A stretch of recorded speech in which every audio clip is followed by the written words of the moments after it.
What's up, everyone? Welcome back to my channel. This is the video segment that you love to watch, and that is the Never Seen It series. This is where I give you my thoughts and opinions about movies that I've never seen before in my entire life. Do I love them? Do I hate them? And most importantly, do I recommend them to you? There's always a best of the batch and there's always a worst. Everything else falls in between. Now, very quickly, before I show you what I've been watching lately, if you are brand new here on my channel, you randomly stumbled upon me, you're digging the vibe and also the personality, then please consider hitting that red subscribe down below, as well as that like button, but most importantly, that notification bell so you don't miss anything in the future. So what have I been watching? Now, usually I have a stack this big of brand new or never seen it movies that I haven't seen before. Now, this stack is not as big as usual past videos because the 80s movies, I've seen a lot of those, and that was the theme of last month. And then carrying into this month with the summer blockbusters, I've been watching movies that I have seen before. And I've been falling asleep before I've been watching second movies, and that's not good. I gotta stop doing that. So I don't really have that big of a pile, but don't worry, I have enough for a video. So the movie that I love the most, surprisingly enough, is a Criterion. What? A Criterion? Now, the Criterions lately have not been delivering for me because obviously the majority of them are blind buys. They're never seen it. And I just haven't been enjoying them. And I'm thinking, do I buy Criterions anymore? This one changed my mind. Yes, Susan, still buy Criterions. Blood Simple was such a great movie, directed by the Coen brothers. And I believe this was their first feature film. Don't quote me on it, but for some reason, I'm thinking that. And then Frances McDormand is in this film as well. She's one of my favorite actresses. I love her. Her range is incredible. I believe this was her first major movie role as well.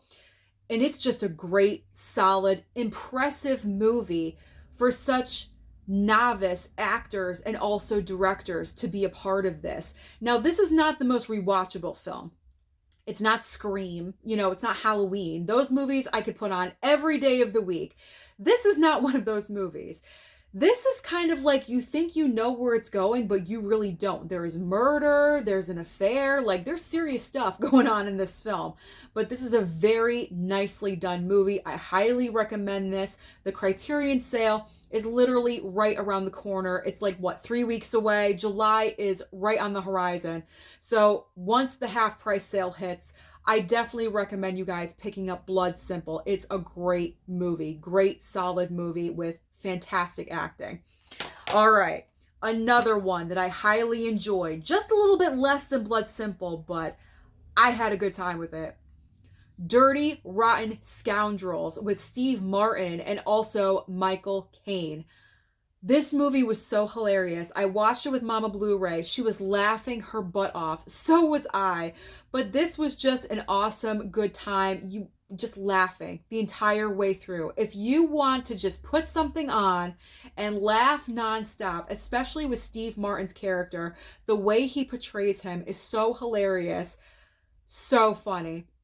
So unbelievably funny. Now, if you guys remember a couple of years ago, a movie called The Hustle came out, I believe The Hustle, with Anne Hathaway and Rebel Wilson. That pretty much is the female version of this film right here. I was not the biggest fan of the female version. This one, the original, highly recommend that you pick this up. I believe you can find this fairly cheap on Amazon. I believe I paid about $7.99 for it. It is definitely worth it. It's one of the great comedies out there of all time. I do highly recommend you guys pick this one up. If you want to laugh, definitely pick up Dirty Rotten Scoundrels. Okay, continuing with the 80s theme. We got a double feature with Rob Lowe and also Demi Moore. So we have About Last Night and then St. Elmo's Fire.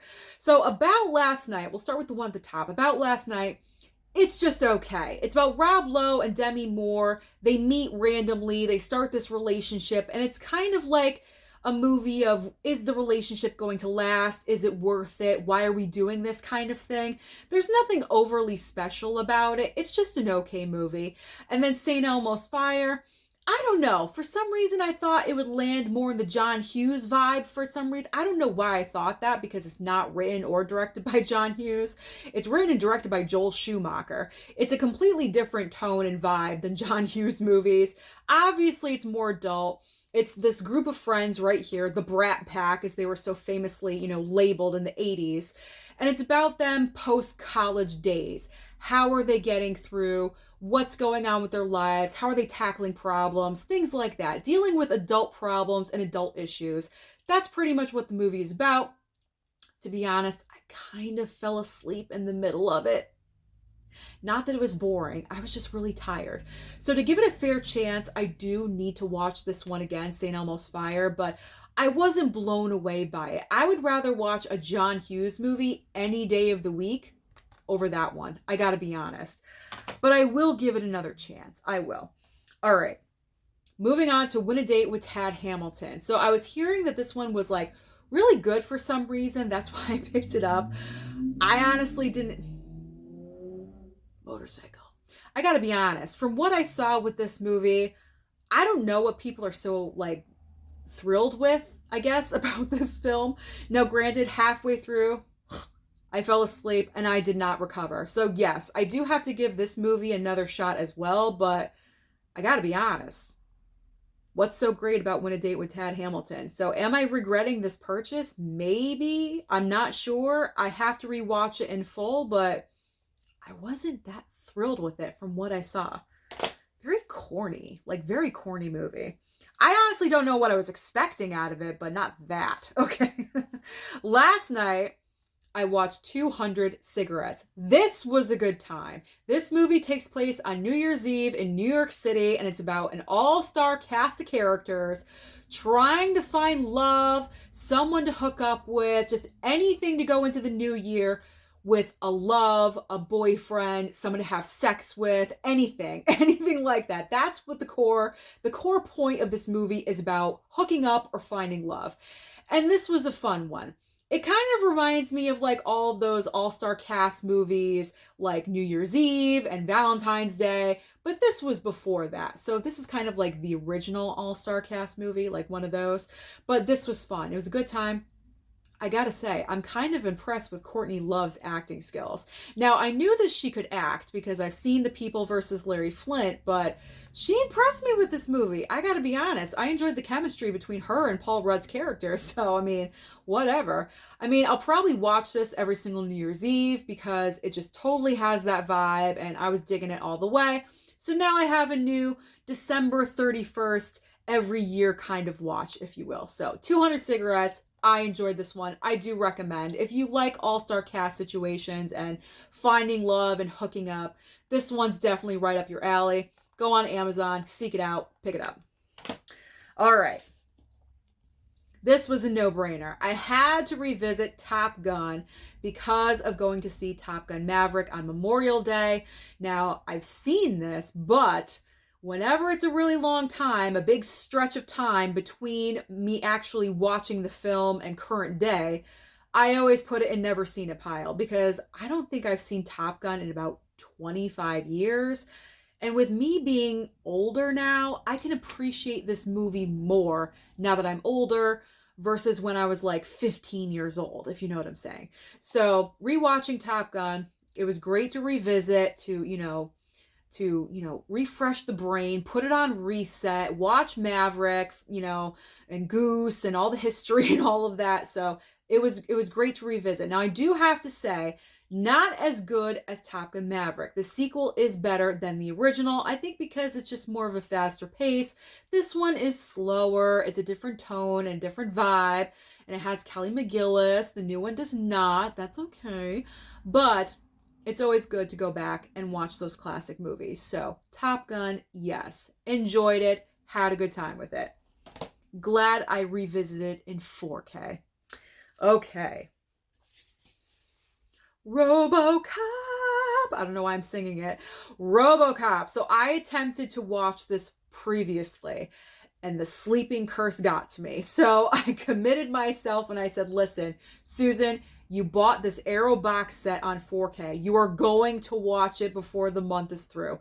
And I did. And I accomplished that. I stayed awake. I was so happy. So Robocop it's just one of those it's a cheesy action movie, but it's good. Like, it's such a basic storyline. You have a cop that gets murdered by this like gang of thugs and thieves. They're like, all working together. They murder him. They turn him into Robocop, and that's it. And Robocop goes after the gang. That's it. It's a very basic plot line. There's nothing overly abundant and, complicated thinking about this one. Not at all. What I love the most about this film, it's such a fast-paced movie. You feel like it's 80 minutes long. It's really like 103 minutes, but it doesn't even feel like it's that long. It's not even that long of a movie, but it's like you blink and it's over. I mean, it's so quickly paced. I love that about it. Just keep the action going. Fantastic. And also, the 4K transfer, very nicely done. Arrow does very nice 4K transfers. So if you have yet to buy the Robocop box set, if you can find it in your local Best Buy, which is where I found mine, I highly recommend you guys picking it up, especially if you love this movie. If you're a fan of the 80s, then you definitely need to have this in your collection, okay? Get it, pick it up. What are you waiting for? I'm recommending it. Okay. Now we are down to the one where I usually say I hate it. I don't hate this movie. And I'm not going to throw it because I'm not going to do that. That's actually 2 videos in a row of Never Seen It that I have not thrown a movie. Shocking, I know. This movie I'm calling overrated. And that's Flashdance. Am I crazy? Am I crazy by saying that Flashdance is overrated? What is the big thing about this movie? You have an 18-year-old woman, girl. She's a welder, and she's a welder by day and a dancer by night. She starts dating her boss, who's like 30 years older than her. And it's pretty much just about that. I got to admit, at sometimes I kind of found it boring. Am I alone in this opinion? Some people have said Flashdance is like an 80s staple. Oh my God, you have to see it. It's so good. It's so amazing. Yeah, the songs are great, but I gotta tell you, my number one pet peeve with her being a dancer, you can obviously tell that Jennifer Beals, the actress who plays our lead character, is not the one dancing, because they find different ways of hiding the woman's face that is the actual dancer.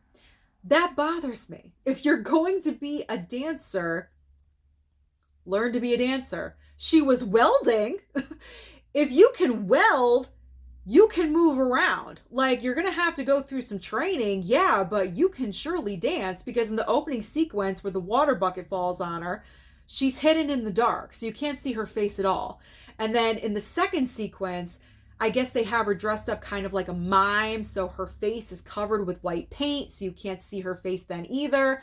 And then the most ridiculous is right at the very end when our character is auditioning for the dance school that she wants to be a part of so badly. The dancer is wearing such a horrible wig to apparently like pass as her. It's so bad. It's so obvious that it's not Jennifer Beals. It's just so unbelievably ridiculous. And then the ending is just so underwhelming. And when it was done and the credits started rolling, I'm like, what? That's it? That's the end? I don't get anything other than that? We get a hug and that's it. It was like the corniest ending that I've ever seen for a movie. So, underwhelming. Totally underwhelming. You guys do not have to pick this up. If you've seen it, like, watch it on cable. Like, if it comes on to TNT or something, catch it then. Put your DVR to record it then. Don't waste your money to pick this up. Just don't do it. I'm not going to throw it. I'm just going to slam it down next to me. So that is everything that I've been watching lately. So let me know down below, what have you been watching lately? Don't forget to like and subscribe before you leave, and I'll see you next time.